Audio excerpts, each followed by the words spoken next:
اعوذ باللہ من الشیطان الرجیم بسم اللہ الرحمن الرحیم۔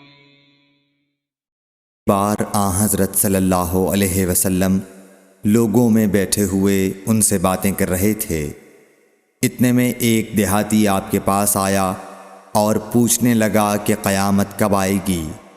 آپ صلی اللہ علیہ وسلم اپنی گفتگو میں مصروف رہے۔ بعض لوگ جو مجلس میں تھے کہنے لگے، آپ صلی اللہ علیہ وسلم نے دیہاتی کی بات سنی لیکن پسند نہیں کی، اور بعض کہنے لگے کہ نہیں، بلکہ آپ نے اس کی بات سنی ہی نہیں۔ جب آپ اپنی باتیں پوری کر چکے تو میں سمجھتا ہوں کہ آپ صلی اللہ علیہ وسلم نے یوں فرمایا، وہ قیامت کے بارے میں پوچھنے والا کہاں گیا؟ اس دیہاتی نے کہا، حضور میں موجود ہوں۔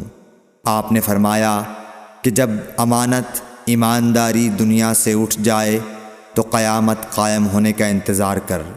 اس نے کہا، ایمانداری اٹھنے کا کیا مطلب ہے؟ آپ صلی اللہ علیہ وسلم نے فرمایا کہ جب حکومت کے کاروبار نالائق لوگوں کو سونپ دیے جائیں تو قیامت کا انتظار کر۔ صحیح بخاری حدیث نمبر 59۔